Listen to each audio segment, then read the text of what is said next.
Bill Maher thinks WNBA rookie and #1 draft pick Caitlin Clark is being targeted by other players because she's not a lesbian and she's white. What if your whole perspective on Caitlin Clark's move to Europe was completely changed?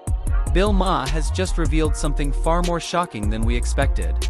Was her departure from the WNBA driven mainly by financial gain? Or was there something deeper behind it? The league is very lesbian, and she's not.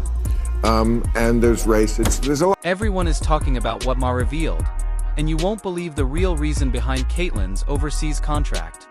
Before we begin, make sure to read the notice and hit the subscribe bell, so you never miss the latest sports news and analysis. They defend each other on their same team. I mean, men will fight from two teams, but when somebody checks you on who's on your team, you defend that guy. When Bill Maher spoke about Caitlin Clark's shocking move to Europe, he didn't hold back. Most fans assumed Clark's departure from the WNBA was only about a bigger salary or better opportunities abroad. But Maher made it clear this decision runs much deeper.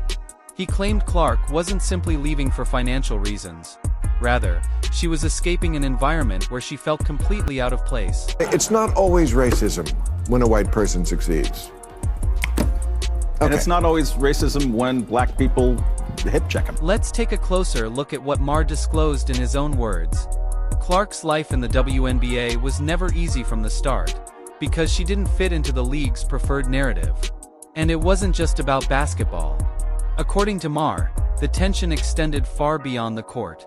Instead of being celebrated for her extraordinary talent and potential, Clark was treated like an outsider in a league that should have been embracing her. Maher wasn't afraid to call out what he described as the WNBA's hypocrisy. The league, which has long positioned itself as progressive and inclusive, was now being accused of sidelining one of its biggest stars simply because she didn't fit the appropriate social boxes. This, Maher argued, was never about Clark's skill. Rather, it was about the league's profits and image. For someone like Clark, who has been breaking records and generating headlines since her college days, the treatment was especially alarming. Worse still, Maher claimed that other players targeted Clark as well, sending a clear message that she didn't belong. From snide remarks to overly aggressive play, it seemed as if Clark was constantly being shoved out of the spotlight, even though she was one of the best things to happen to the WNBA in years. Instead of embracing her as the face of the league's future, too many players seemed intent on making her feel unwelcome. That kind of treatment is hard for any athlete to endure, but for a rising star like Clark, it must have been crushing.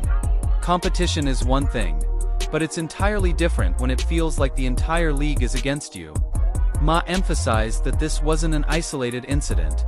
According to Maher, Clark's experience in the WNBA reflected a broader pattern, in which the league seemed more focused on promoting a particular social agenda than on recognizing talent. Maher explained that Clark's chance to play in Europe must have felt like a lifeline, because she wasn't just an athlete who didn't fit the mold. She was caught in a system more concerned with politics than with the sport itself. For someone who loved basketball, the environment had become oppressive. For Clark, playing in Europe wasn't simply about money or better facilities. It was about survival.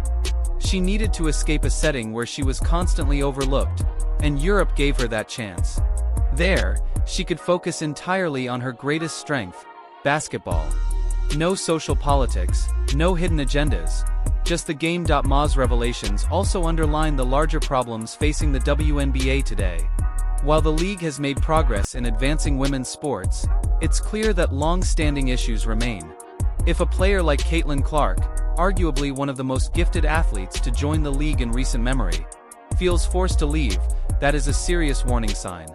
The WNBA is supposed to represent the pinnacle of women's basketball, but if it continues losing elite talent like Clark, it could face major challenges in the future. Maher's statements have sparked debate over whether the league is truly as inclusive as it claims, or if it is in fact driving away the very stars who could elevate it further. Other players have also started speaking out about the issues within the WNBA, with some even considering following Clark's example and going overseas. For many, the draw of Europe isn't just financial, it's the chance to escape an increasingly toxic environment. As a result of Maher's explosive comments, many fans are now questioning what's really happening behind the scenes in the WNBA. The questions raised by Maher's bombshell revolve around whether the league is truly committed to showcasing the best players or more focused on promoting a specific narrative. If it is the latter, what does that mean for the future of women's basketball? The WNBA must address these questions if it hopes to remain sustainable. Although Caitlin Clark seems to have found a new home in Europe, where she can focus on her game without the WNBA's controversies and distractions, Maher's revelations have opened a can of worms that won't be closed anytime soon. If the WNBA wants to keep its top players from leaving, it must take a hard look at itself. Maher argued that the league's current strategy is failing, exposing deeper divisions within the organization. The league has long prided itself on being progressive and inclusive. Yet, Maher's bombshell revealed how those very ideals may be pushing away some of its brightest stars. If Clark, a record-breaking rookie who drew immense attention, felt alienated enough to leave, what does that say about the WNBA's current state? Maher suggested that instead of celebrating Clark's skill and the excitement she brought to women's basketball, the league appeared more interested in pushing a narrative than in embracing the diversity of its players, including those who don't fit the image it wishes to project. Ensuring she did not overshadow its favored storylines seemed to be the priority. The WNBA has built its reputation as one of the most progressive sports leagues in the world, strongly supporting LGBTQ+ players and advocating for social justice. However, Maher pointed out that this focus has often overshadowed the sport itself, creating an environment where players like Clark feel out of place.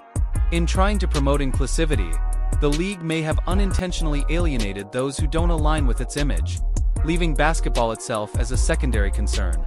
According to Maher, this shift in emphasis has marginalized players who don't fit the mold, and it carries serious implications for the league's future. Like any professional sports league, the WNBA depends on its stars to attract fans, sell merchandise, and grow its audience. Clark was one of those stars. Her move to Europe suggests that unless the WNBA addresses its internal problems quickly, more top talent could follow. That outcome would be disastrous. In fact, Maher hinted that Clark's decision could spark a broader exodus, noting that other players have also voiced dissatisfaction with the league's culture and are considering similar moves. While European teams often pay more than the WNBA, players are increasingly drawn overseas not just for financial gain, but for a more basketball-focused environment. Maher made it clear that Clark's decision wasn't only about money. It was about escaping the drama, the politics, and the sense that she was being pushed out of the spotlight despite her undeniable talent. Europe gave her that freedom. If more players follow her path, the WNBA could struggle to maintain its star power and hold fan interest. Losing Clark is a huge blow, not only because of her skill, but also because of the attention she brought. She was on track to become one of the league's faces for years to come. Now, with the spotlight shifting overseas, the WNBA will face the challenge of filling the void she left behind. Maher's revelations also spark a bigger conversation about the intersection of politics and sports. The WNBA has been one of the most outspoken leagues on social issues, but Maher's perspective suggests this emphasis may come at the cost of the game itself. If players feel judged more on political alignment than basketball ability, the league risks creating a toxic environment where talent is overshadowed by off-court issues. This is a delicate balancing act. The WNBA has earned respect as a trailblazer for progressive values. But if those same values start pushing players like Clark away, the strategy could backfire. The league will need to find a way to embrace all players, regardless of background or beliefs, if it wants to thrive. Maher's comments extend beyond Clark and the WNBA. They highlight larger questions about the role of politics in sports, and how leagues can balance their commitment to social causes with their responsibility to the game itself. For Clark, moving to Europe was a way to return to her passion, basketball. For the WNBA, her departure should be a wake-up call to reconsider how it treats players and manages its image. Now in Europe, Clark has the opportunity to shine on a global stage. Beyond money and facilities, Europe offers her a fresh start where she can focus solely on basketball.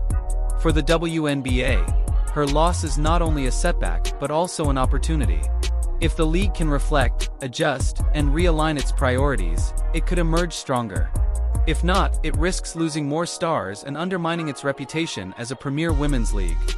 Few expected the side of the WNBA revealed in Maher's bombshell, and it has raised serious questions about the league's future.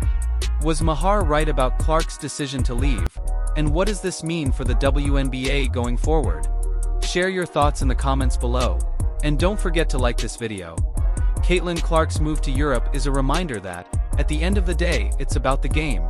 If the WNBA wants to remain competitive, it must put basketball back at the center of everything it does. Make sure you don't miss more major sports stories like this. Subscribe to our channel and click the notification bell. Thanks for watching, and we'll see you in the next video.